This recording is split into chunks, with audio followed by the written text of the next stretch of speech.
Hi there. Welcome to this week's module. This week, we're exploring something that most people don't expect when they start recovery.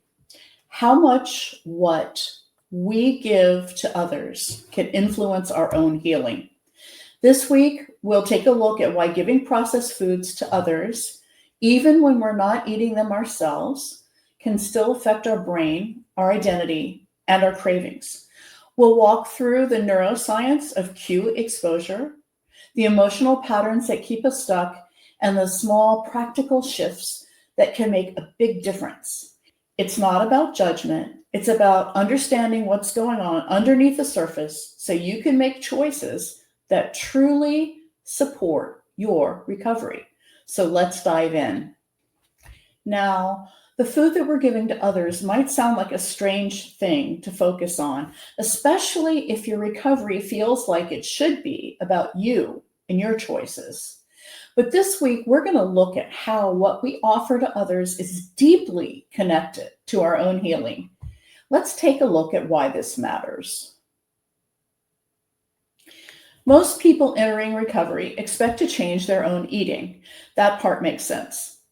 What they don't expect is how much recovery will ask them to reconsider what they offer to others. Giving processed foods to family, friends, coworkers, or children might seem unrelated to your personal recovery, but it's actually deeply connected. Why? Because every time you purchase, prepare, serve, or store these foods, your brain and nervous system are being re-exposed to the very cues you're trying to unlearn. You might not be the one using it, but your dopamine system doesn't care. It still registers the sound, the smell, the visual cues. These sensory signals light up the same brain pathways that were active during your use. In other words, exposure still affects you, even when you're doing it for someone else. And beyond the brain science, there's also something emotional going on.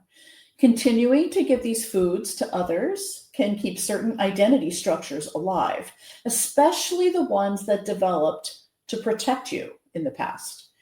In parts work, we call these protector parts, like the caregiver who learned to show love through sweet gestures, or the social peacemaker who keeps everyone else comfortable even when it comes at your own expense.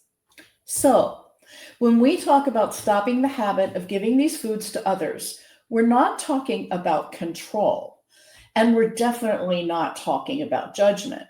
We're talking about making space for your own healing values and giving yourself the chance to really step out of those old patterns, one thought choice at a time.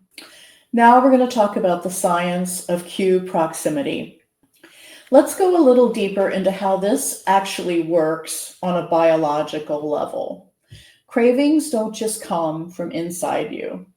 They're often learned responses to external things, something you see, smell, hear, or touch that your brain has associated with comfort, reward, or relief. This is what's known as cue-induced craving, and it's a well-documented phenomena in addiction neuroscience. When you come into contact with a cue tied to past processed food use, like a package design, a specific container, or a certain drawer in the kitchen or the pantry, or even a time of day, your brain starts activating several regions almost instantly. Here's what gets activated. The amygdala lights up. That's the part of your brain that tags emotional memories and evaluates whether something is a threat or a reward. And then the hippocampus comes online. It retrieves the context. Basically, it says, hey, this has happened here before. And finally, the nucleus accumbens, the part of the brain involved in dopamine anticipation, starts revving up the craving engine. It's getting ready for what it thinks is coming next. Now, all of this was originally designed to help us survive, to remember where food or comfort could be found. But in today's world, surrounded by hyper-palatable engineered products, this survival system gets hijacked. Every single interaction with those foods, even when you're not the one eating them, strengthens the association. One study from 2011 using fMRI imaging found that simply viewing images of hyper-processed foods activated the same regions in the brain that light up in substance users anticipating a drug. That included reward circuitry, attention networks, and emotional processing centers. So yes, your brain is responding, even without taking a bite. So what happens when you give processed food to someone? Whether you're buying it, preparing it, or just serving it, you're doing three things neurologically. First, you're reactivating the associative memory networks that your brain tied to that food. Second, you're strengthening the motor and sensory patterns that go with seeking, handling, and being around it. And third, you're reinforcing the belief, even unintentionally, that this food is normal, loving, or necessary in daily life. In short, you're keeping the entire behavioral and neural structure of food addiction alive in your space, even if you're not eating it yourself. And this isn't just a food issue. We see this across addiction recovery. A 2002 study by Dr. Nora Volkow and colleagues showed that people recovering from substance use experience physiological arousal and strong cravings just from being exposed to drug-related cues. That includes seeing paraphernalia, watching someone else use, or even being near it. The same principle applies here. When processed food is present in your space, even if it's not for you, it increases your exposure to visual and scent cues. It reactivates your habitual neural networks. It adds emotional strain, decision fatigue, and inner conflict. And it raises your risk for just one bite or even a full cascade relapse. So when we ask the question, can I stop giving this to others? We're not being rigid or judgmental. We're asking a really smart, strategic question about how to protect your recovery. Bottom line, the more distance you can create from processed foods physically, visually, and relationally, the more support you give your brain to rewire for lasting recovery. It's not about restriction. It's about relief. Now we're going to talk about the parts that keep us giving. If you've ever said to yourself, I don't need it, it's for the kids, or it's not for me, I'm just being a good host, you're not alone. This behavior doesn't come from sabotage. It comes from parts of us that learned a long time ago how to keep peace, avoid conflict, express care, or protect someone else from disappointment. In parts work, these are often called protector parts, firefighters and managers who step in when the system anticipates pain or danger. Giving processed food to others might seem like a surface behavior, but underneath, it's often about managing emotional risk. Let's explore the most common protectors involved and how they operate. Caregiver manager, I show love through food. This part often developed in childhood or parenthood, shaped by cultural or familiar traditions where food equals affection. It might say, they'll feel unloved if I don't offer this. This is how we celebrate. It would be sad without it. They've had a hard day. They need something comforting. This part is often sincere in its intent. It wants connection, not chaos, but it may not recognize that offering processed food perpetuates the same addictive loops we're trying to heal. Here's an IFS or parts work approach.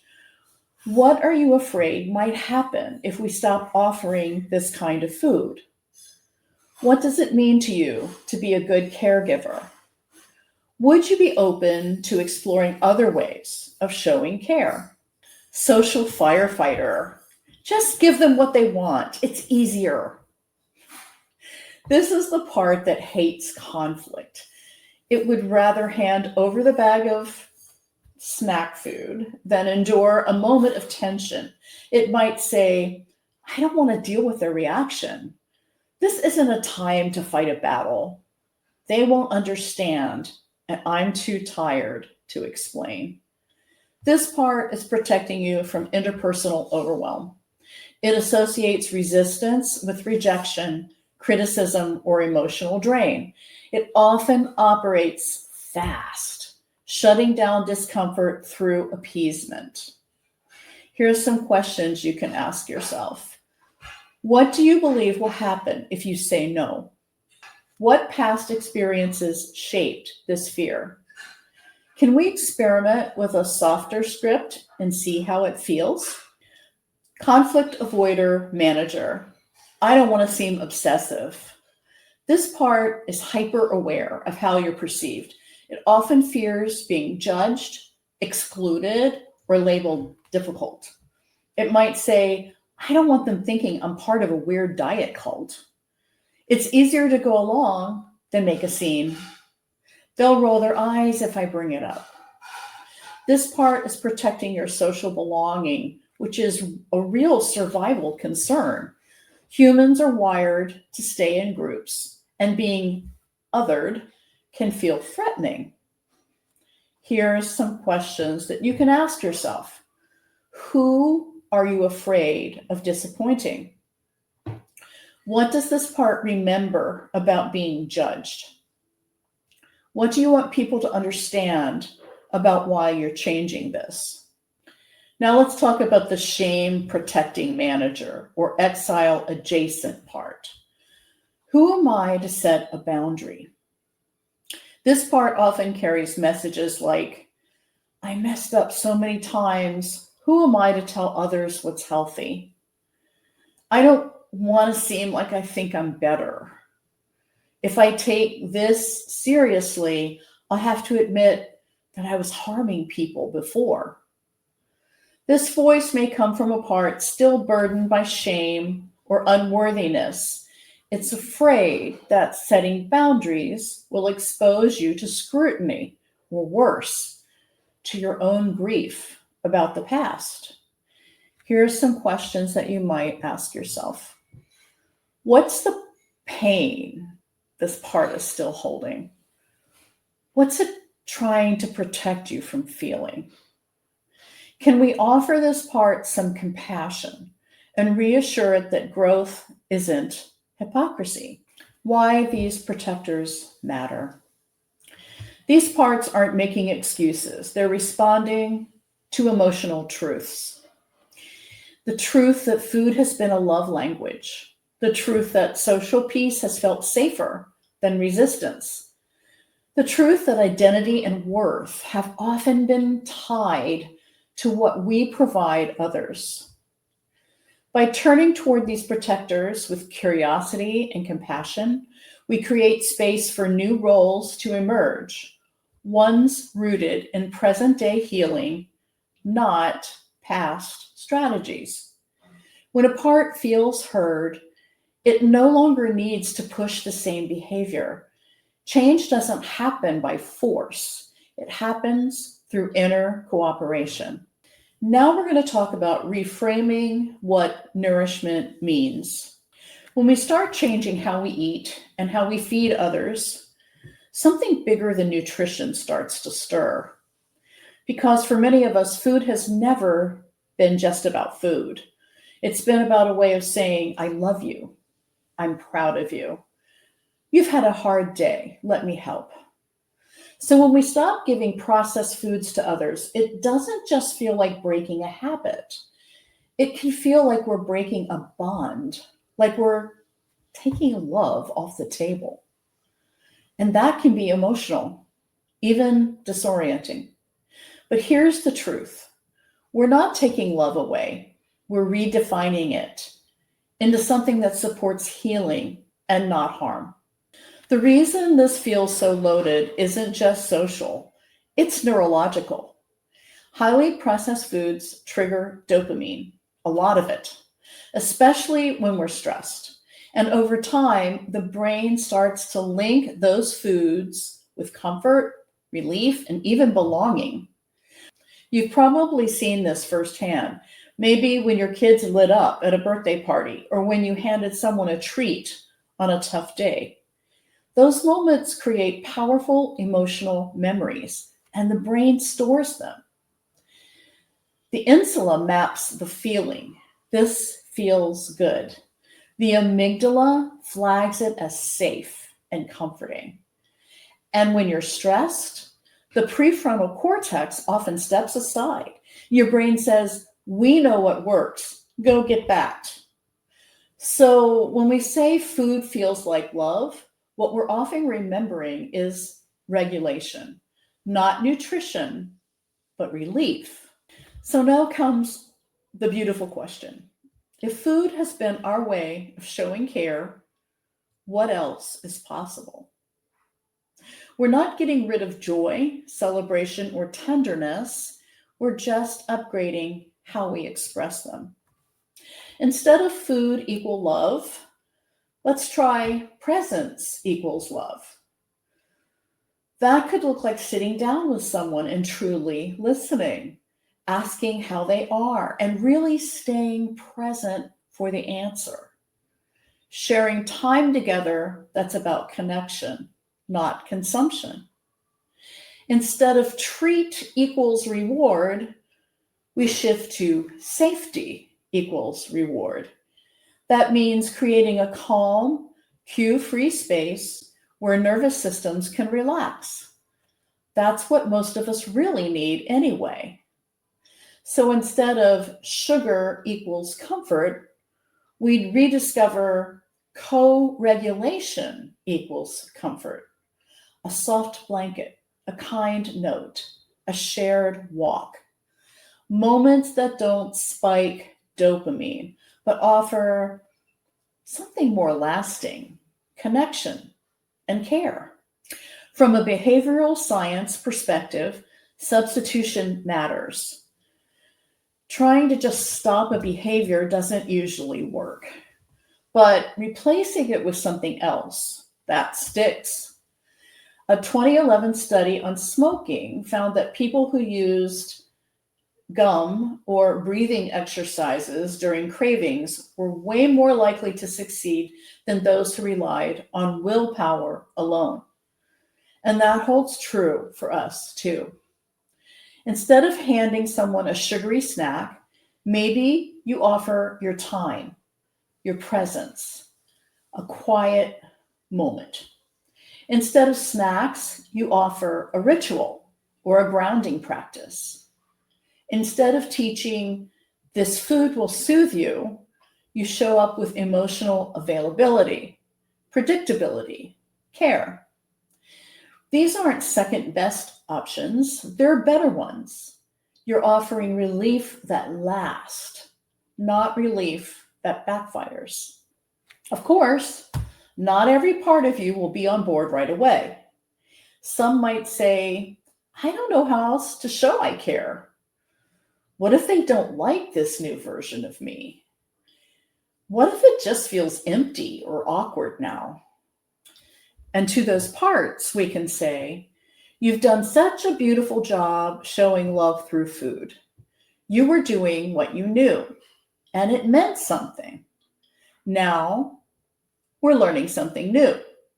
We're still showing love, just with less harm." And now we're going to talk about what to say and what to try without shame or overhaul. Let's be real. Changing how we interact with others around food can feel just as emotional as changing what we eat ourselves. It's not only about stopping what we offer, it's about how we hold the relationship during the shift, especially when food has been a form of love, comfort, or bonding Even small changes can feel huge. That's why we don't begin with a full household overhaul. We don't throw out every trigger or enforce brand new rules.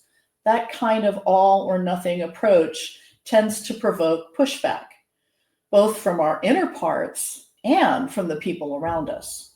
So instead, we start small. That's not weakness, that's wisdom. Here's why starting small actually works, not just emotionally, but neurologically. Neuroscience shows that behavior change sticks when we have safety, repetition, and emotional regulation. It's not about doing something huge and dramatic. It's about doing something calm and repeatable.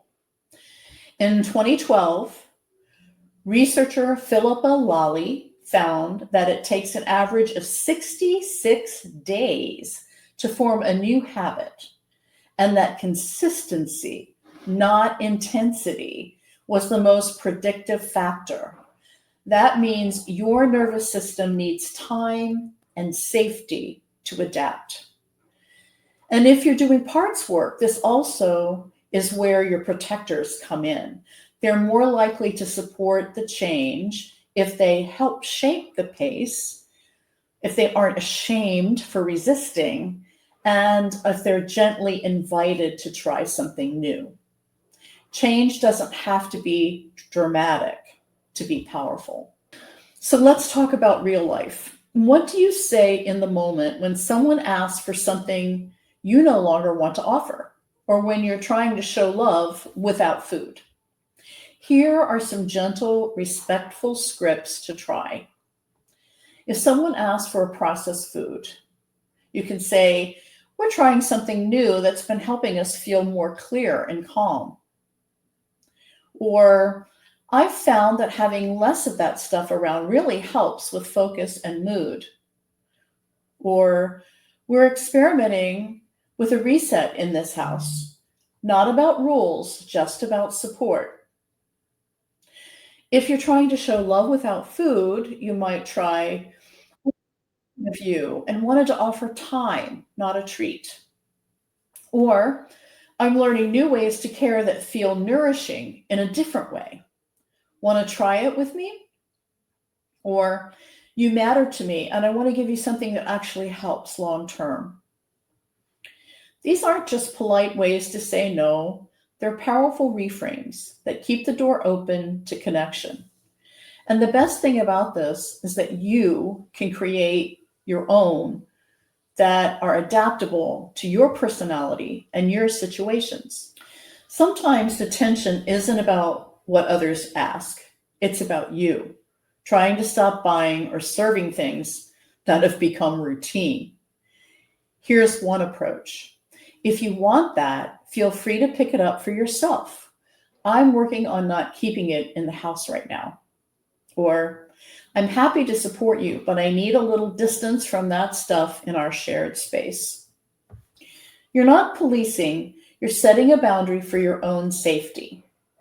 And when it comes to routines, like movie night or after school snacks, try shifting the ritual, not the relationship. Maybe instead of snacks, it's a cozy blanket, a shared playlist, a candle, a foot massage. Instead of food as comfort, try a relief tool like time together, a hot drink or warm compress, music, laughter, or lightheartedness, offering help with something they're struggling with. We're not removing comfort, we're upgrading it. We've seen some incredible examples from people in recovery who began making these small shifts. One person shared, "I stopped buying the snack that always triggered me for the kids and asked if they'd be open to trying something different. They were totally fine with it. I was the only one worried."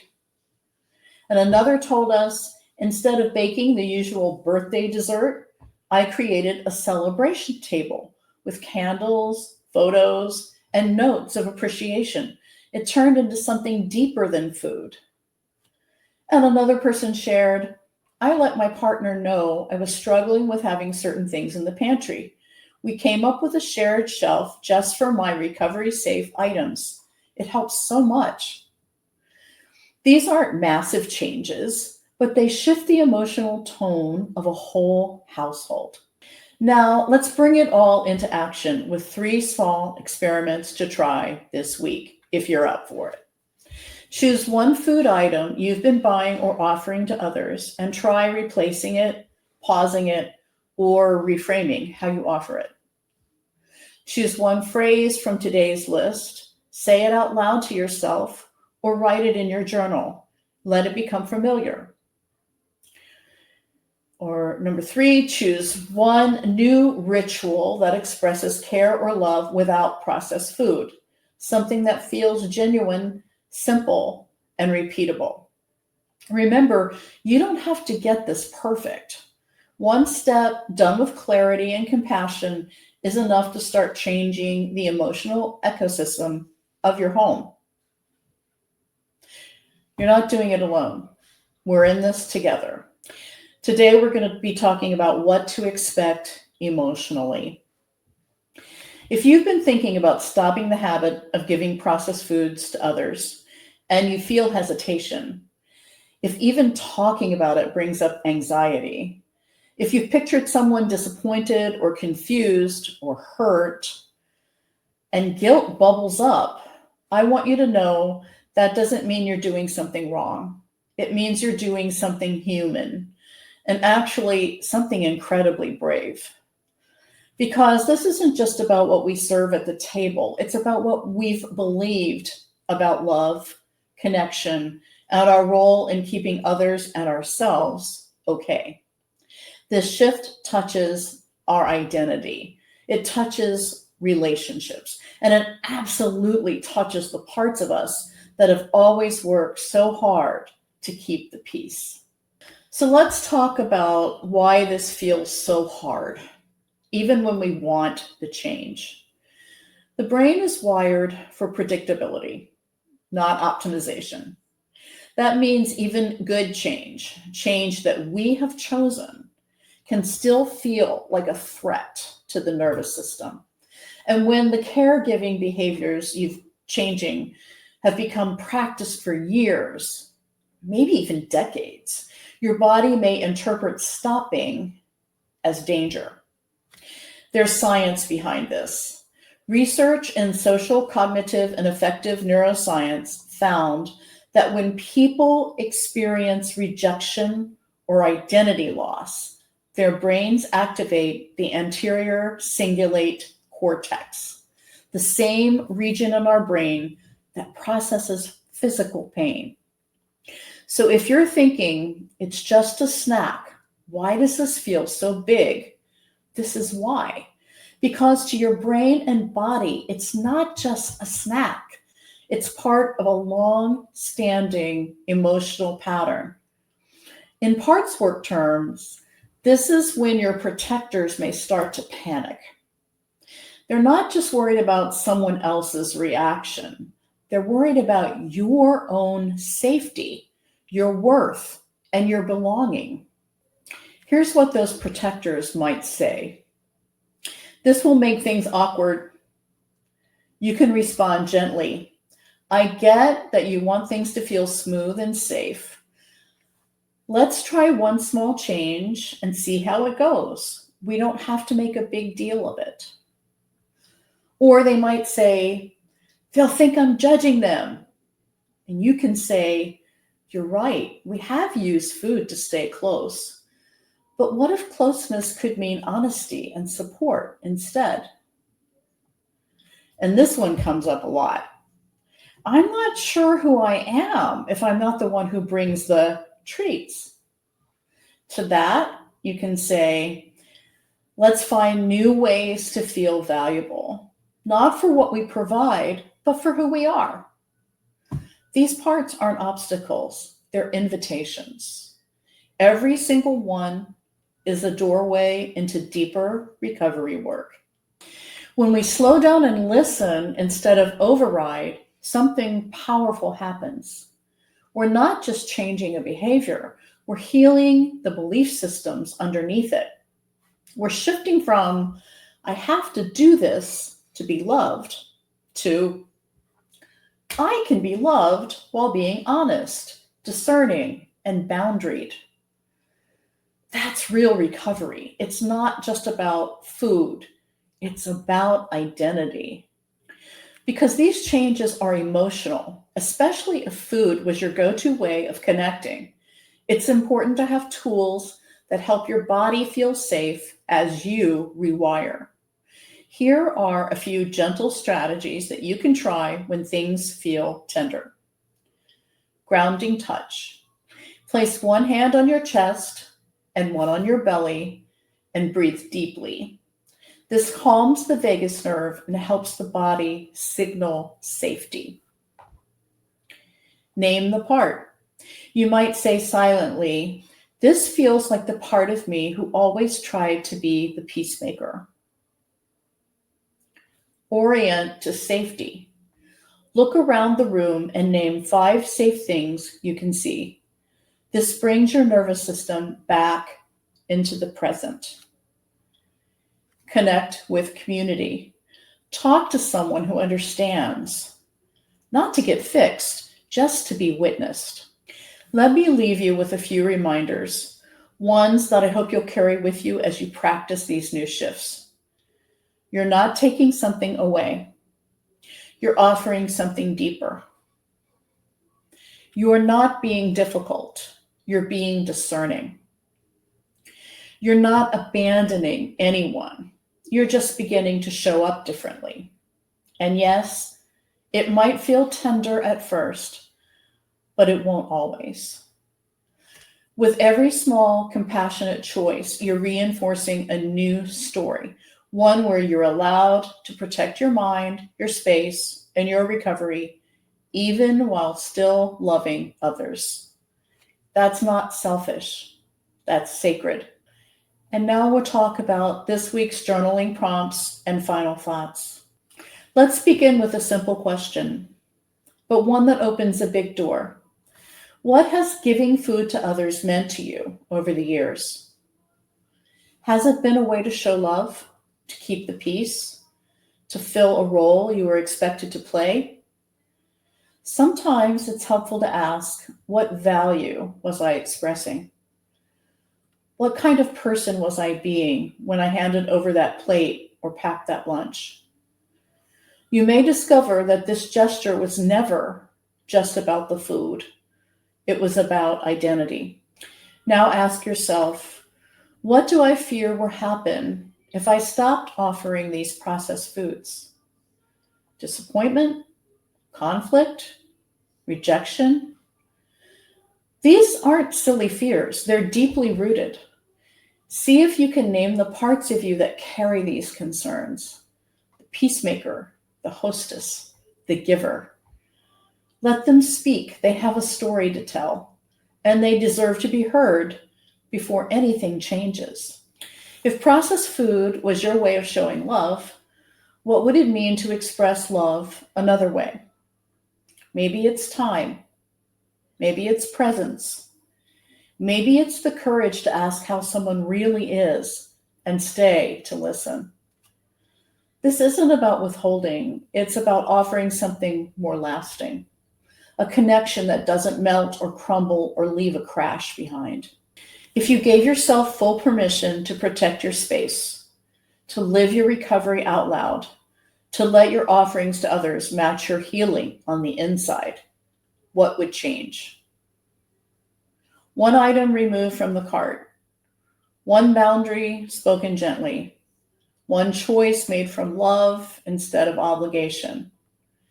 These little realignments, they matter. They say, I'm healing, and they invite others to do the same just by witnessing you. Recovery isn't just about what you eat, it's about how you live. When you stop giving processed foods to others, you're not just breaking a habit. You're reclaiming your home, your nervous system, your story, your identity. You're choosing connection over convenience, integrity over image, healing over habits. Yes, it may stir up resistance, but resistance isn't a problem. It's a sign that your system is waking up. You're not betraying others. You're protecting all of you. And over time, you may become a model for someone who didn't even know another way was possible. One drawer cleared, one phrase spoken, one small ritual reimagined. That's all it takes to begin. You don't have to change everything, just the next honest thing. And we'll be right here with you. One cue at a time, one choice at a time, one act of care for yourself and for others at a time. Thank you.